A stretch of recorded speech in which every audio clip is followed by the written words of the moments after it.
সুপ্রিয় দর্শক মণ্ডলী, আসসালামু আলাইকুম। দেখেন তো এটা চিনতে পারেন কি না। প্রথমে আমিও চিনতে পারিনি। বাসায় যখন নিয়ে এসছে তখন ভেবেছিলাম এটা কি।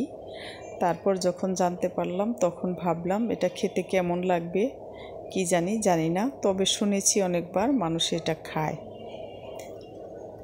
তো জীবনের প্রথম দেখলাম। আমি এর আগে কোনোদিনও দেখিনি। দেখতে এটা কচুর মতো হলেও এটা আসলে কচু না, এটা হচ্ছে বাঁশকুড়ুল।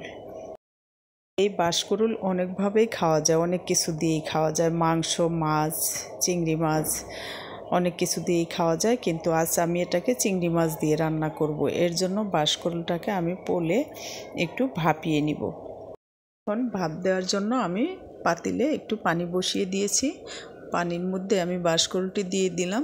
তারপর পানিটা যখন বলক হয়ে আসবে তখন আমি এটি চুলা থেকে নামিয়ে নিব এবং ছাকনার মধ্যে ঢেলে নিব।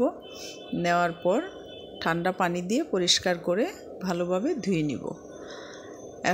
এটা আমি চিংড়ি মাছ দিয়ে রান্না করব। এখানে আমি চিংড়ি মাছগুলো আগে থেকে পরিষ্কার করে ডিপ ফ্রিজে রেখে দিয়েছিলাম, সেখান থেকে বের করে নিয়েছি।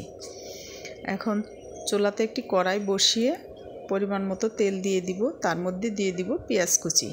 পেঁয়াজ কুচিটি একটু ভাজা হয়ে এলে এর মধ্যে দিব পেঁয়াজ রসুন বাটা। আর আদা বাটাটা আমি একবারে বেটে ফ্রিজে ডিপ করে রেখে দেই। সেইখান থেকে বের করে আমি একটা আদা বাটা দিয়ে দিয়েছি। তারপর হলুদের গুঁড়া, সজ আর জিরা একসঙ্গে গুঁড়া করে রেখেছি, সেটি দিয়ে দিলাম। মরিচের গুঁড়া, তেজপাতা, এলাচ আর দারচিনি দিয়ে মশলাটা ভালোভাবে কষিয়ে নিব, যেন কাঁচা গন্ধটা না থাকে। মশলাটা কষানো ভালো না হলে কিন্তু রান্নাটা ভালো হয় না।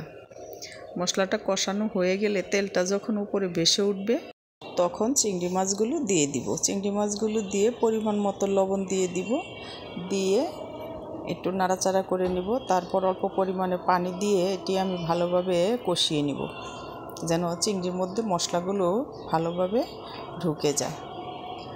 এখন কথা হচ্ছে, এই বাঁশকুড়ুল আমি তো ভেবেছিলাম কেমন জানি লাগে, কিন্তু খেতে যে এত মজা, সত্যি বিশ্বাস করেন আমি খেয়ে মুগ্ধ হয়ে গেছি।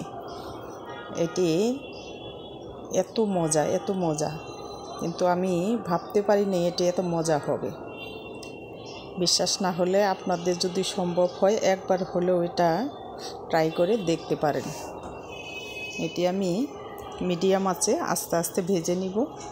আর এই রেসিপিটি আপনাদের একটু যদি ভালো লাগে প্লিজ আমার চ্যানেলটা সাবস্ক্রাইব করার অনুরোধ রইল। এখন আমি এর মধ্যে কয়েকটা কাঁচামরিচ দিয়ে দিলাম। কাঁচামরিচটা পরে দিলাম, তার কারণ হলো কাঁচামরিচের ঘ্রাণটা এর মধ্যে অক্ষুণ্ণ থাকবে। এর জন্য কাঁচামরিচটা আমি একটু পরেই দিই। আমার ভাজিটা প্রায় হয়ে এসছে। এখন আমি এটা চুলা থেকে নামিয়ে পরিবেশন করব। কেমন লাগলো আমার আজকের ভিডিও? যদি একটুও ভালো লাগে, আগেই বলেছি আমার চ্যানেলটা প্লিজ সাবস্ক্রাইব করে দিবেন। এতক্ষণ ধৈর্য ধরে ভিডিও দেখার জন্য অসংখ্য ধন্যবাদ।